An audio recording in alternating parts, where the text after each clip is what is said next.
Assalamualaikum warahmatullahi wabarakatuh. Nama saya Aziza Safira. Di sini saya ingin mempresentasikan mini skripsi saya yang berjudul Gaya Kepemimpinan Ketua BLMP Ilmu Komunikasi UNJ dalam Meningkatkan Kinerja Organisasi. Yang pertama ada latar belakang. Organisasi dapat didefinisikan sebagai tempat di mana orang berkumpul dan bekerja sama untuk mencapai tujuan bersama yang harus dicapai.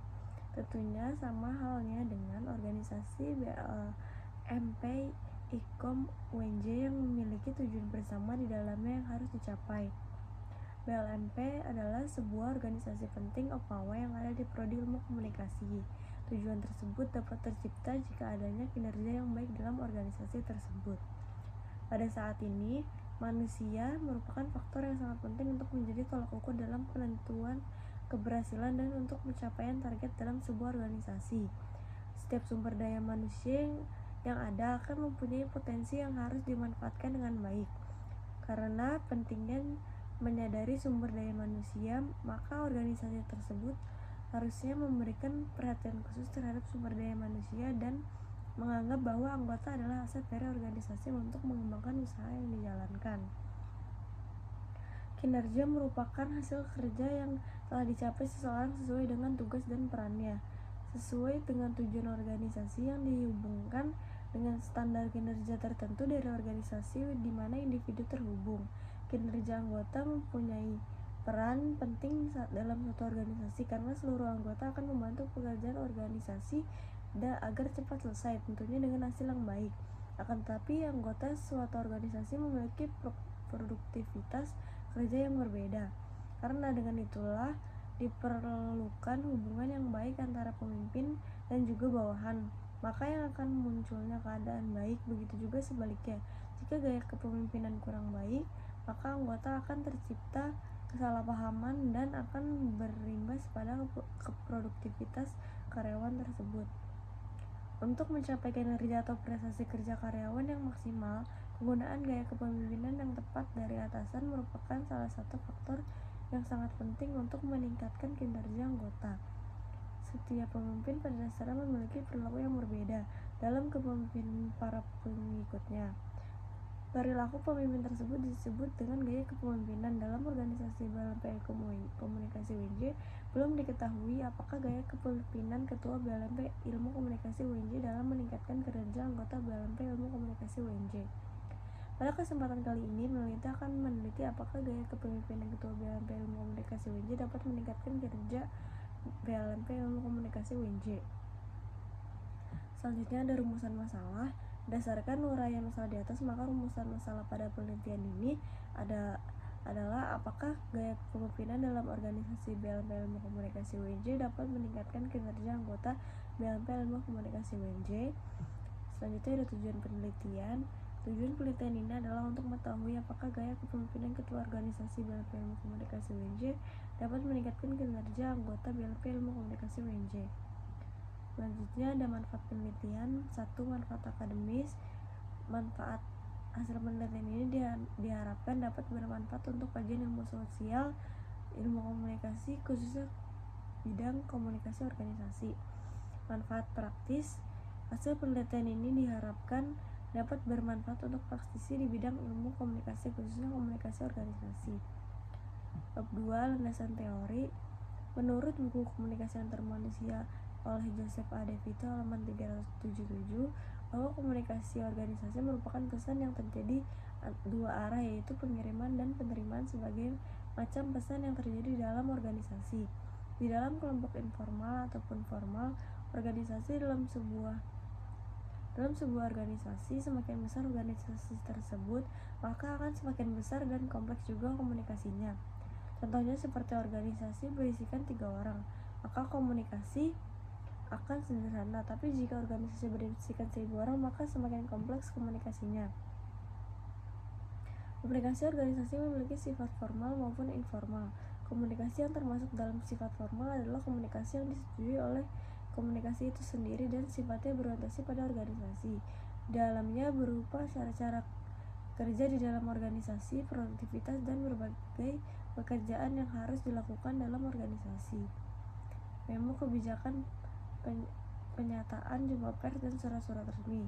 Sedangkan yang termasuk di dalam komunikasi informal adalah komunikasi yang ditujui secara sosial. Orientasinya tidak ada pada organisasi sendiri, tapi lebih pada anggotanya secara individual. Jika dalam buku Komunikasi Organisasi oleh Erwin Page dan Don F. Fowles bahwa komunikasi organisasi dapat didefinisikan sebagai pertunjukan dalam penafsiran pesan di antara unit-unit komunikasi yang merupakan bagian dari suatu organisasi tertentu.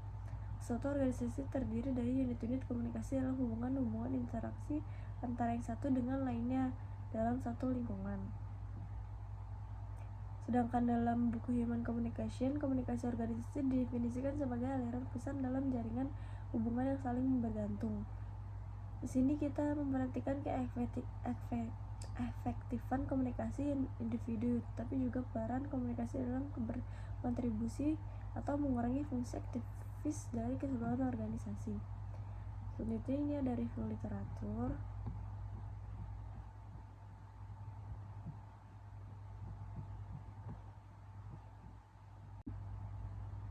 Selanjutnya ada gaya kepemimpinan. Dalam buku Komunikasi Organisasi oleh Erwin Page dan Don F. Fowles bahwa tujuan kepemimpinan adalah membantu orang untuk menegakkan kembali, pertahankan, dan meningkatkan motivasi mereka. Jadi pemimpin adalah orang yang membantu orang lain untuk memperoleh hasil-hasil yang diinginkan. Pemimpin bertindak dengan cara-cara yang memancarkan produktivitas, moral tinggi, respon, dan energik, kecakapan kerja berkualitas, komitmen, efisiensi, sedikit kelemahan, kepuasan, kehadiran, dan kesinambungan dalam organisasi. Kepemimpinan diwujudkan melalui gaya kerja operating style atau cara bekerja sama dengan orang lain konsisten melalui apa yang dikatakannya, bahasa, dan apa yang diperbuatnya, tindakan. Seseorang membantu orang-orang lainnya untuk memperoleh hasil yang diinginkan. Cara seseorang berbicara kepada orang lainnya dan cara seseorang bersikap di depan orang lain merupakan suatu gaya kerja. Selain itu, gaya kepemimpinan juga diartikan suatu cara pemimpin untuk mempengaruhi bawahannya yang dinyatakan dalam bentuk pola tingkah laku dan kepribadian. Seseorang pemimpin merupakan seseorang yang memiliki suatu program dan yang berlaku secara bersama-sama anggota kelompok dengan menggunakan cara atau gaya tertentu, sehingga gaya kepemimpinan punya peran sebagai kekuatan dinamik yang mendorong motivasi dan mengkoordinasi perusahaan dalam mencapai tujuan yang telah ditetapkan.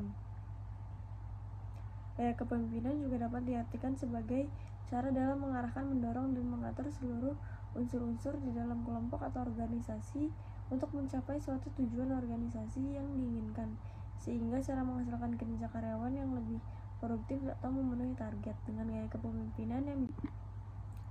kepemimpinan yang bijaksana, seorang pemimpin dipastikan mau menghormati ide dan pendapat karyawan yang akan berdampak positif, memberikan kebebasan, memunculkan daya kreativitas dan investasi pada karyawan yang dalam usaha menyelesaikan dan meningkatkan pekerjaan yang diberikan. Selanjutnya ada kinerja. Dalam buku Human Resource Management and Experience Approach 3rd edition, Bernardin and John mendefinisikan kinerja adalah hasil-hasil yang ditetapkan dari suatu fungsi atau kegiatan dalam kurun waktu yang ditentukan. Sedangkan dalam buku manajemen halaman 263 mengartikan performance is the end result of an activity. Maksudnya definisi dari kinerja adalah hasil akhir dari aktivitas kerja yang dapat dikatakan prestasi. Ke dia berdasarkan pendapat di atas dapat dikatakan bahwa kinerja merupakan tingkat keberhasilan dari karyawan dalam menyelesaikan tugas dan tanggung jawabnya berdasarkan standar dan rastinya adalah sudah ditentukan terlebih dahulu untuk mencapai tujuan dari perusahaan. Kinerja merupakan hasil yang telah dicapai seseorang sesuai dengan tugas dan perannya yang sesuai dengan tujuan organisasi yang dihubungkan dengan standar kinerja tertentu dari perusahaan di mana individu itu bekerja. Untuk mencapai kinerja atau prestasi di kerja karyawan yang maksimal, penggunaan gaya kepemimpinan yang tepat dari atasnya merupakan salah satu faktor yang sangat penting untuk meningkatkan kinerja karyawan. Setiap pemimpin pada dasarnya memiliki perilaku yang berbeda dalam memimpin dan para pengikutnya. Perilaku pemimpin tersebut disebut dengan gaya kepemimpinan. Selanjutnya, menurut Mattis and Jackson dalam Masram 2017 juga menyebutkan kinerja pada dasarnya adalah apa yang dilakukan atau tidak dilakukannya pegawai. Manajemen kinerja adalah keseluruhan kegiatan yang dilakukan oleh untuk meningkatkan kinerja perusahaan atau organisasi, termasuk kinerja masing-masing individu dalam kelompok kerja di perusahaan tersebut. Menurut Mangkumanegara dalam Masram 2017 mengatakan kerja karyawan adalah hasil kerja secara kualitas dan kuantitas yang dicapai.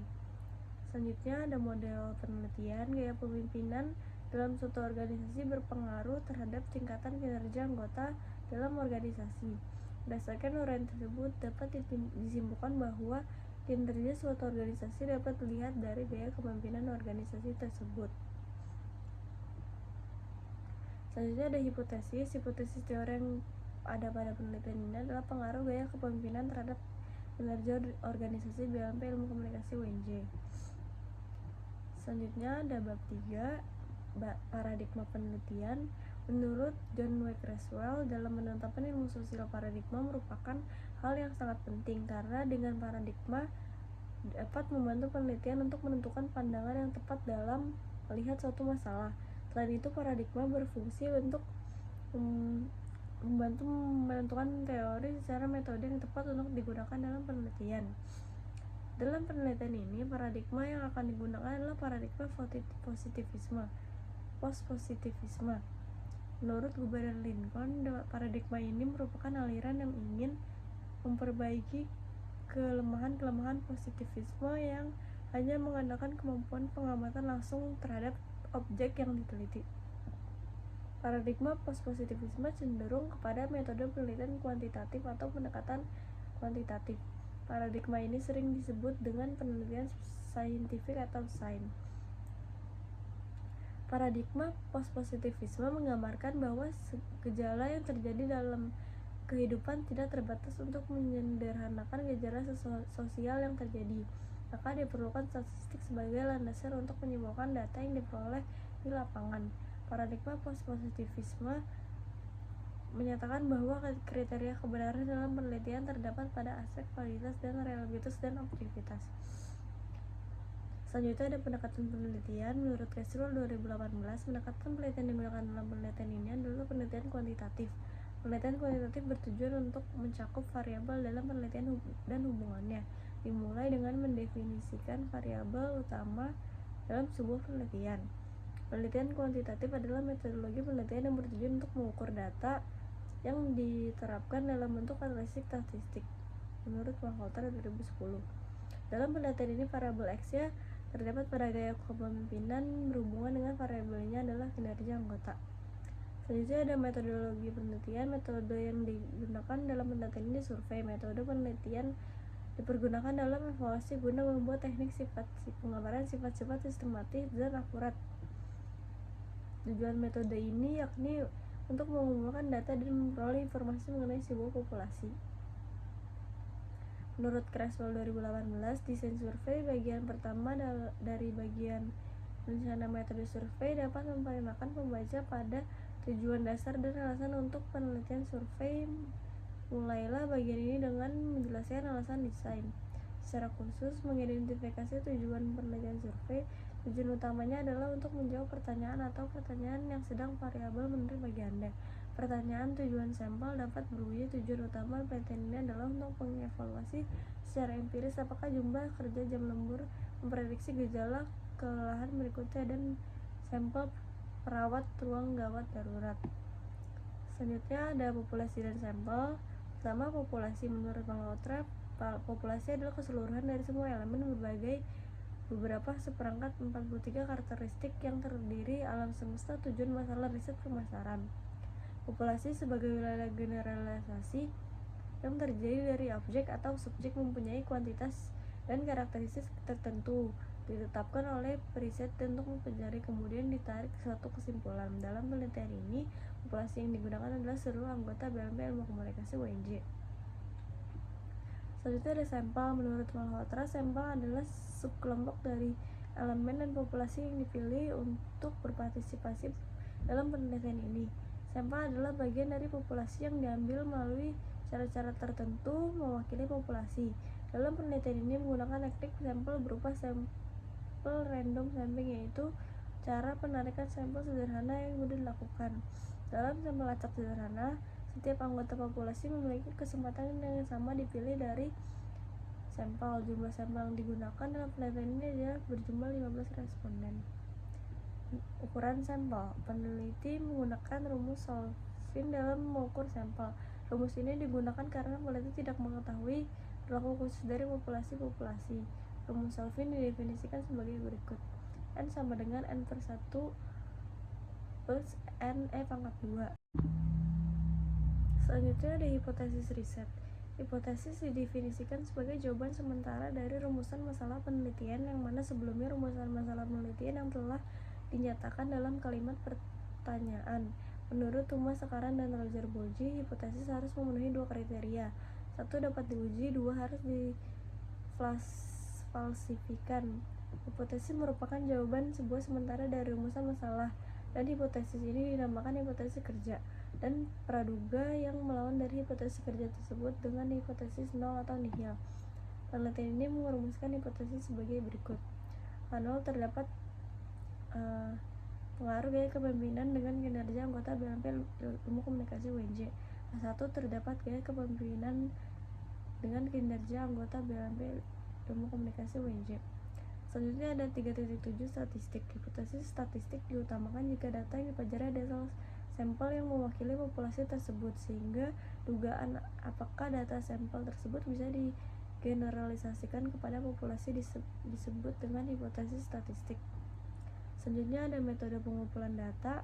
Metode yang dipergunakan dalam penelitian ini adalah data primer. Menurut Malhotra 2010, data primer merupakan data yang bersumber dari data khusus atau langsung kepada pengumpulan data. Data primer dalam penelitian ini adalah diperoleh melalui kuesioner yang disebar kepada responden melalui Google Form. Selanjutnya ada metode pengukuran data. Metode analisis digunakan untuk menginterpretasikan serta menarik kesimpulan dari data-data yang telah terkumpul.